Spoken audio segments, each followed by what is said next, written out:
हरे कृष्णा। राधे राधे। आप सभी भक्तों पर पुरुषोत्तम भगवान की कृपा सदैव बनी रहे। भक्तों, आज आप इस वीडियो में सुनेंगे पुरुषोत्तम भगवान की कथा, अध्याय 28। उसके बाद आज आप सुनेंगे शनिवार की व्रत कथा। फिर आप सुनेंगे वीडियो के अंत में शनि प्रदोष व्रत कथा। तो भक्तों, आज शनिवार का दिन है और आज है शनि प्रदोष व्रत। तो आप श्रद्धा और भक्ति के साथ सबसे पहले सुने शनिवार की व्रत कथा। एक समय स्वर्गलोक में सबसे बड़ा कौन के प्रश्न पर 9 ग्रहों में वाद विवाद हो गया। विवाद इतना बढ़ा कि भयंकर परस्पर युद्ध की स्थिति बन गई। निर्णय के लिए सभी देवता देवराज इंद्र के पास पहुंचे और बोले, हे देवराज, आपको निर्णय करना होगा कि हम में से सबसे बड़ा कौन है। देवताओं का प्रश्न सुनकर देवराज इंद्र उलझन में पड़ गए। इंद्र बोले, मैं इस प्रश्न का उत्तर देने में असमर्थ हूँ। हम सभी पृथ्वी लोक में उज्जैनी नगरी में राजा विक्रमादित्य के पास चलते हैं। देवराज इंद्र सहित सभी ग्रह देवता उज्जैनी नगरी पहुँचे।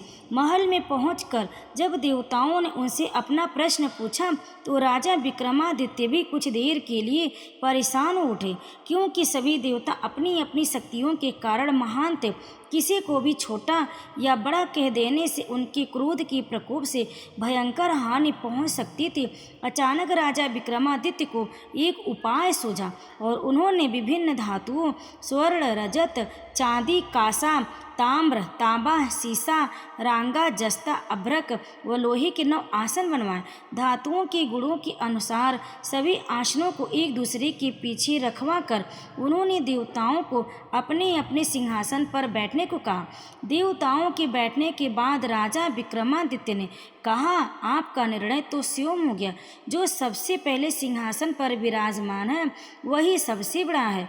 राजा विक्रमादित्य के निर्णय को सुनकर शनि देवता ने सबसे पीछे आसन पर बैठने के कारण अपने को छोटा जानकर क्रोधित होकर कहा, राजा विक्रमादित्य, तुमने मुझे सबसे पीछे बैठाकर मेरा अपमान किया। तुम मेरी शक्तियों से परिचित नहीं हो, मैं तुम्हारा सर्वनाश कर दूंगा। शनि ने कहा, सूर्य एक राशि पर 1 महीने, चंद्रमा 2.25 दिन, मंगल 1.5 महीने, बुध और शुक्र 1 महीने, बृहस्पति 13 महीने रहते, लेकिन मैं किसी राशि पर 7.5 वर्ष 7.5 तक रहता हूँ। बड़े बड़े देवताओं को मैंने अपने प्रकोप से पीड़ित किया। राम को 7.5 के कारण ही वन में जाकर रहना पड़ा और रावण को 7.5 के कारण ही युद्ध में मृत्यु का शिकार बनना पड़ा। राजा, अब तू भी मेरे प्रकोप से नहीं बच सकेगा। इसके बाद अन्य ग्रहों के देवता तो प्रसन्नता के साथ चले गए, परंतु शनिदेव बड़े क्रोध के साथ वहां से विदा हुए। राजा विक्रमादित्य पहले की तरह ही न्याय करते रहे। उनके राज्य में सभी स्त्री पुरुष बहुत आनंद से जीवन यापन कर रहे थे। कुछ दिन ऐसे ही बीत गए। उधर शनि देवता अपने अपमान को भूले नहीं थे। विक्रमादित्य से बदला लेने के लिए एक दिन शनिदेव ने घोड़े के व्यापारी का रूप धारण किया और बहुत से घोड़ों के साथ उज्जैनी नगरी पहुंचे। राजा विक्रमादित्य ने राज्य में किसी घोड़े के व्यापारी के आने का समाचार सुना तो अपने अश्वपाल को कुछ घोड़े खरीदने के लिए भेजा। घोड़े बहुत कीमती थे।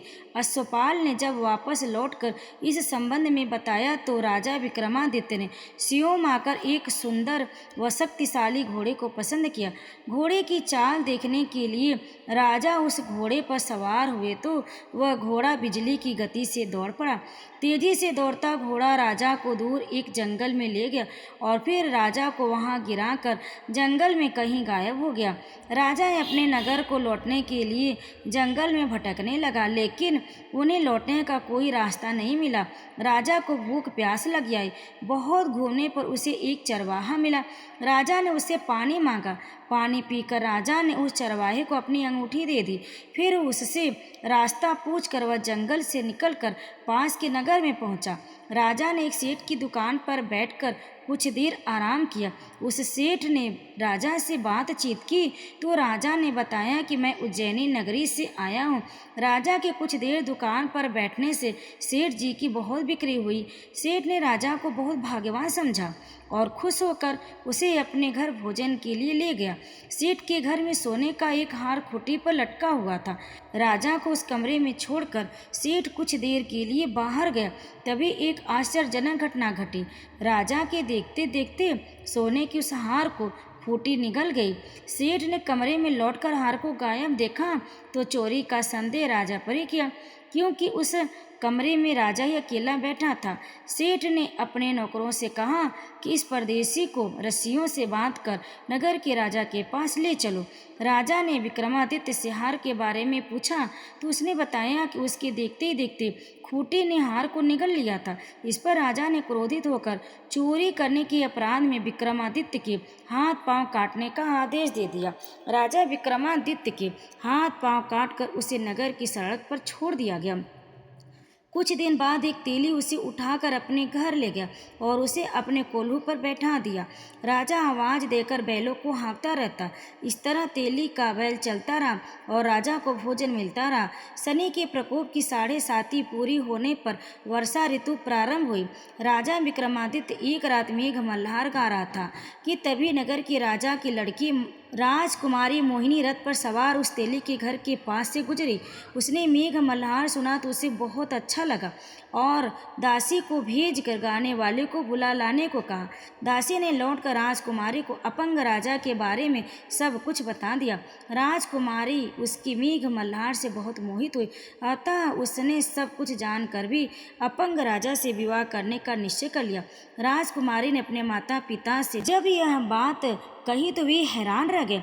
रानी ने मोहिनी को समझाया, बेटी तेरे भाग्य में तो किसी राजा की रानी होना लिखा, फिर तो उस अपंग से विवाह करके अपने पांव पर कुल्हाड़ी क्यों मार रही है। राजकुमारी ने अपनी जिद नहीं छोड़ी। अपनी जिद पूरी कराने के लिए उसने भोजन करना छोड़ दिया और प्राण त्याग देने का निश्चय कर लिया। आखिर राजा रानी को विवश होकर अपंग विक्रमादित्य से राजकुमारी का विवाह करना पड़ा।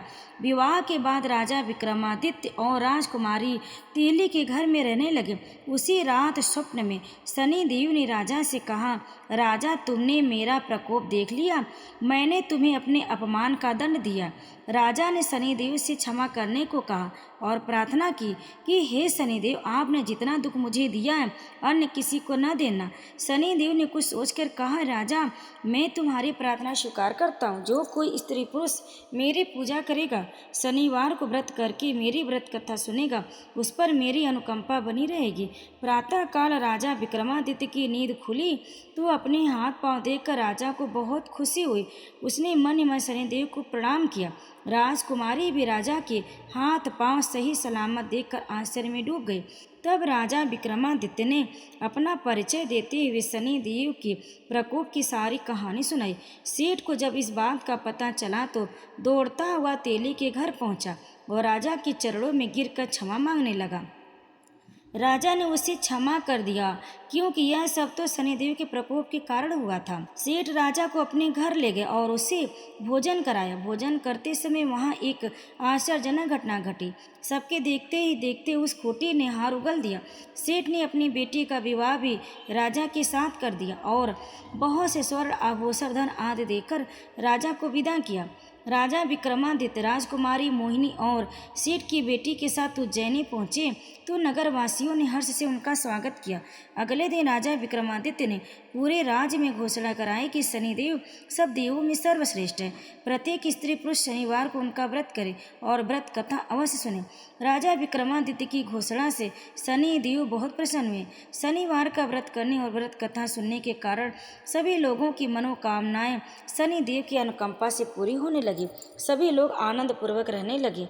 तो प्रेम से बोले शनिदेव महाराज की जय। पुरुषोत्तम माँ की कथा अध्याय 28।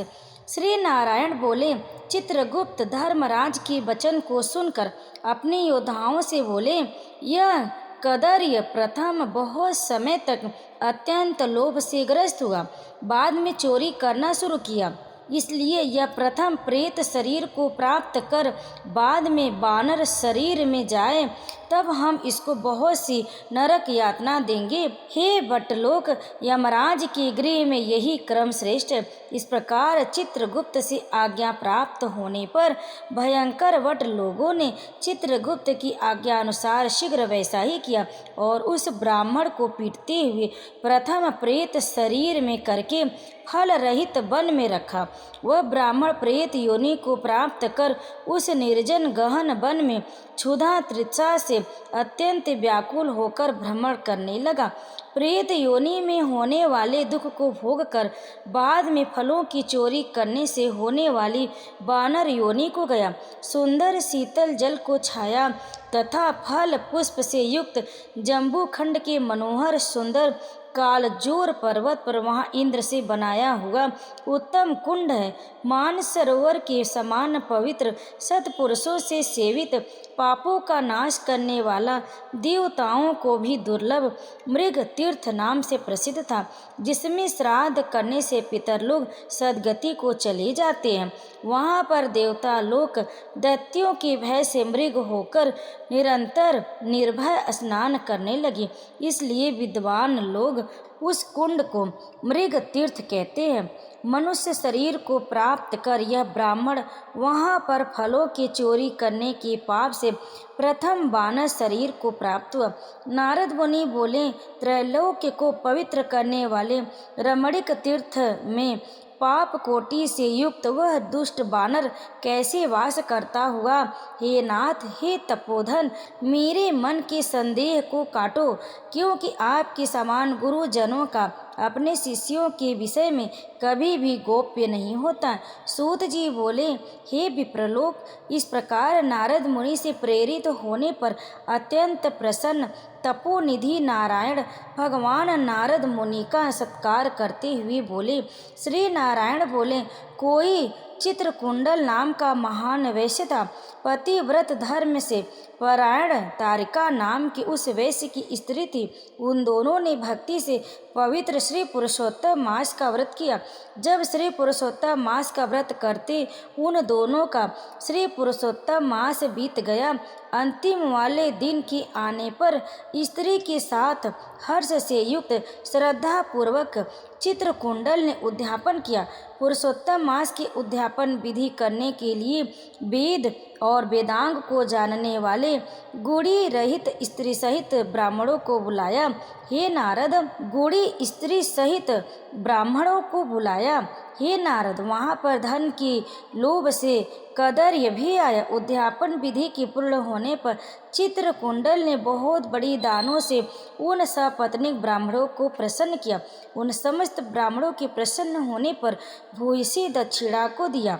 उस दी हुई भूयसी दक्षिणा से प्रसन्न अन्य सब ब्राह्मण गृह को गए, परंतु अत्यंत लोभी कदर उस वैसे चित्रकुंडल के सामने रोता हुआ खड़ा हो गया और विनय से नम्र होकर गदगद वाणी से बोला, हे चित्रकुंडल, हे वैश्य, हे भगवत भक्ति के सूर्य, आपने पुरुषोत्तम मास का व्रत विधि से अच्छी तरह किया।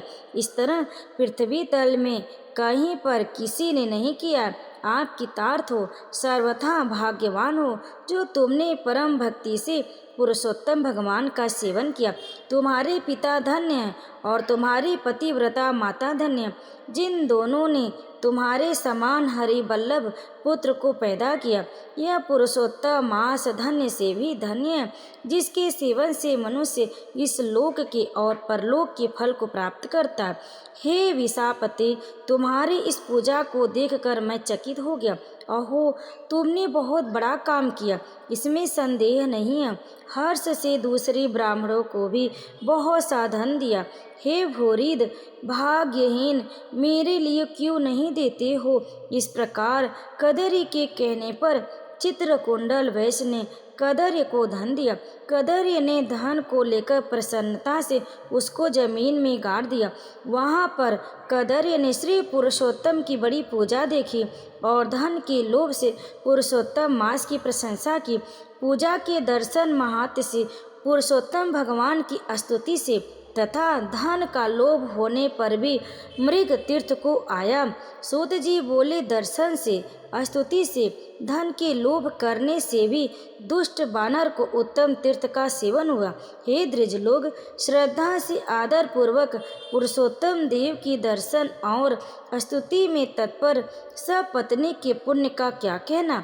नारद मुनि बोले, हे ब्राह्मण, सुंदर वृक्षों से शोभित, सुंदर शीतल जल वाले, मनोहर घनी छाया वाले वन में उसके रहने का कारण क्या है, सो आप कहिए। श्री नारायण बोले, हे नारद, हे अनग, तुम सुनो। सुनने की इच्छा करने वाले तुमको मैं कहूँगा। इसमें कुछ कारण है जिसके श्रवण से पापों का नाश हो जाता है। समस्त अर्थ और फलों के दाता दशरथ के पुत्र रामचंद्र जी ने समुद्र में सेतु बांधकर दुष्ट रावण का नाश किया। उन रामचंद्र ने विभीषण को छोड़कर बाकी समस्त राक्षसों का वध किया, किसी को नहीं छोड़ा। अग्नि में परीक्षा कर सीता को ग्रहण किया। ब्रह्मा, शंकर, इंद्र आदि देवता रावण के वध से प्रसन्न होकर बोले कि हे राम, तुम वर को मांगो। ऐसा कहने पर भक्तों को अभय करने वाले रामचंद्र बोले, हे देवता लोग, यदि इस समय वरदान देना है तो सुनो। यहाँ पर राक्षसों से सूर बानर मारे गए, उनको हमारी आज्ञा से अमृत वृष्टि कर शीघ्र जिला दो। तथास्तु, यह कहकर ब्रह्मा, शंकर, इंद्र आदि देवताओं ने अमृत की वृष्टि करके बानरों को जिला दिया। तदंतर वे जयशाली समस्त बानर जीवित हो गए और चिरकाल तक शयन कर उठे हुए के समान देखने में आए। रामचंद्र चारों तरफ बैठे हुए समस्त बानरों के साथ पुष्पक विमान पर सवार होकर प्रसन्न मुख कमल वाले सपत्नीक रामचंद्र जी बोले। श्री रामचंद्र जी बोले, हे सुग्रीव, हे हनुमान, हे तारात्मज, हे जामवान, बानरों के साथ आप लोगों ने मित्र का समस्त कार्य किया। आप लोग उन बानरों को आज्ञा दो जिसमें यहाँ से आप लोगों की आज्ञा पाकर बानर अपनी अपनी इच्छा अनुसार जंगलों में जाएं। हमारे यह दीर्घजीवी बानर जहाँ जहाँ वास करे वहाँ के वृक्ष पुष्प फलों से युक्त हो जाए, नदी मीठे जल वाली हो, शीतल जल वाले सुंदर तालाब हो, इनको कोई भी मना नहीं करे। हमारी आशा से समस्त बानर जाए।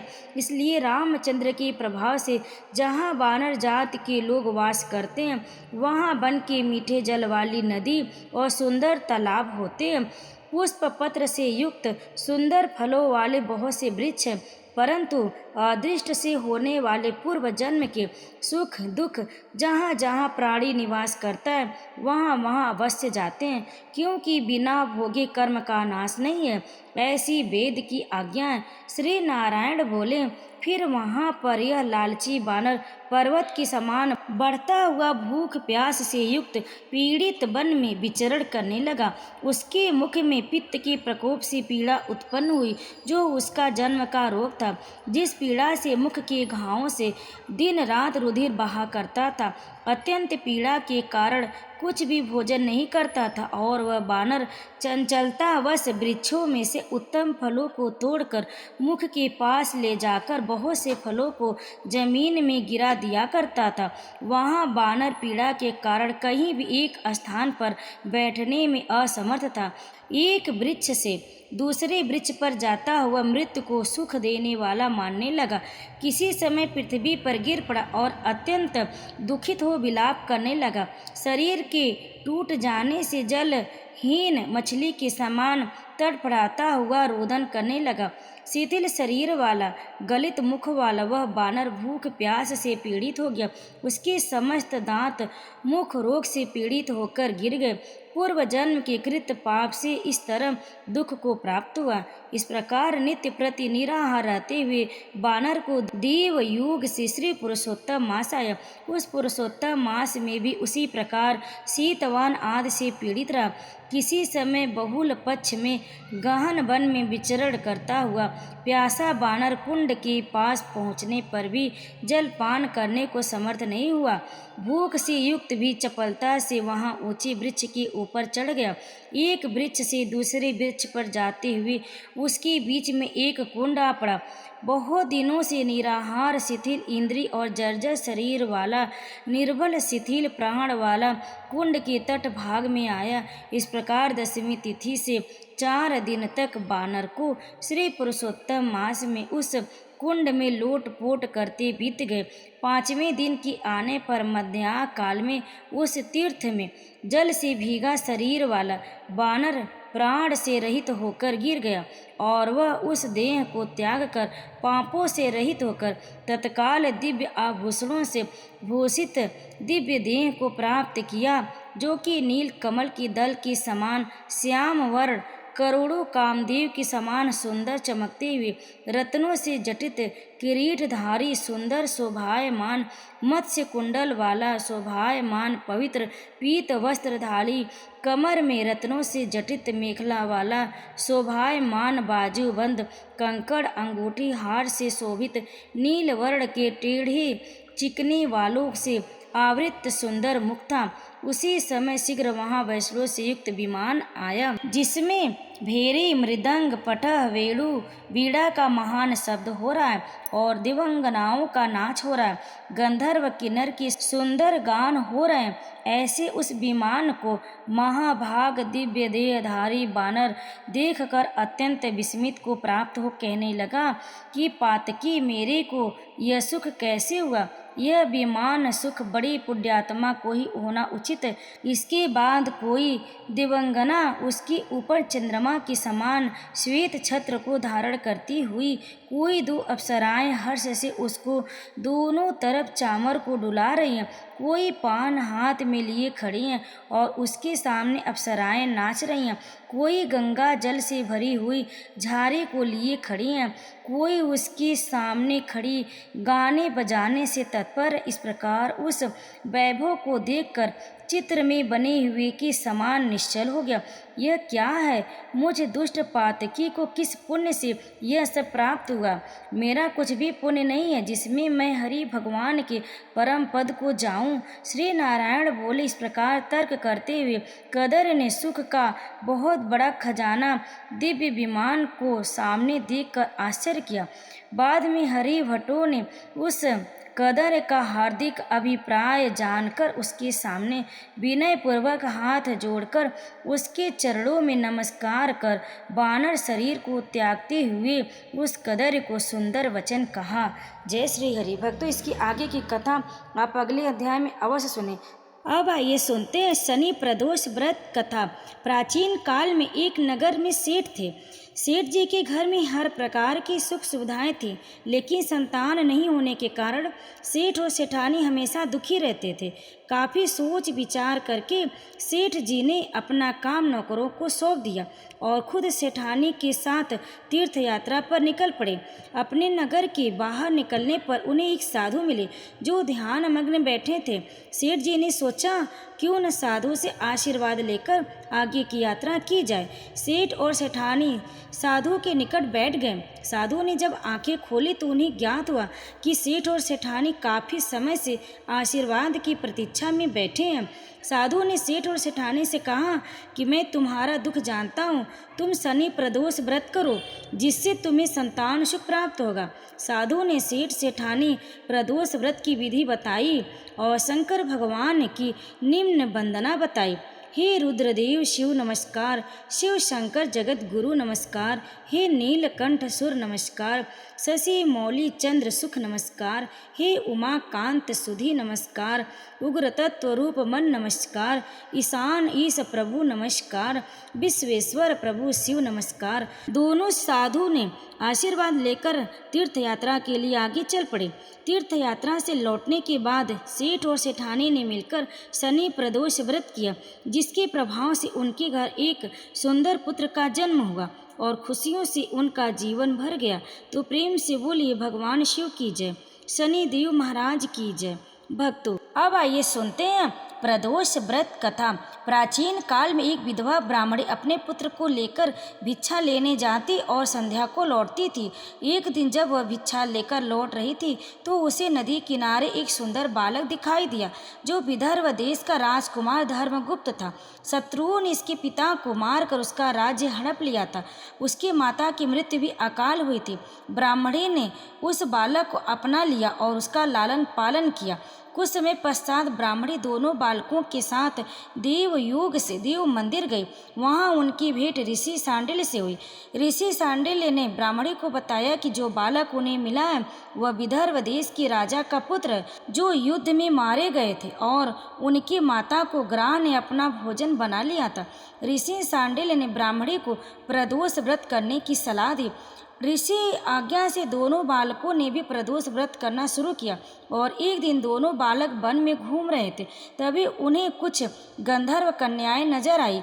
ब्राह्मण बालक तो घर लौट आया, किंतु राजकुमार धर्मगुप्त अंशुमति नाम की गंधर्व कन्या से बात करने लगा। गंधर्व कन्या और राजकुमार एक दूसरे पर मोहित हो गए। कन्या ने विवाह हेतु राजकुमार को अपने पिता से मिलवाने के लिए बुलाया। दूसरे दिन जब वह पुनः गंधर्व कन्या से मिलने आया तो गंधर्व कन्या के पिता ने बताया कि वह विदर्भ देश का राजकुमार है। भगवान शिव की आज्ञा से गंधर्व राज ने अपनी पुत्री का विवाह राजकुमार धर्मगुप्त से कराया। इसके बाद राजकुमार धर्मगुप्त ने गंधर्व सेना की सहायता से विदर्भ देश पर पुनः आधिपत्य प्राप्त किया। यह सब ब्राह्मणी और राजकुमार धर्मगुप्त के प्रदोष व्रत करने का फल था। स्कंद पुराण के अनुसार जो भक्त प्रदोष व्रत के दिन शिव पूजा के बाद एकाग्र होकर प्रदोष व्रत कथा सुनता है या पढ़ता है, उसे 100 जन्मों तक कभी दरिद्रता नहीं होती है। तो प्रेम से बोलिए शनिदेव महाराज की जय, भगवान शिव शंकर की जय। कथा को अंत तक श्रवण करने के लिए आप सभी भक्तों का बहुत बहुत धन्यवाद।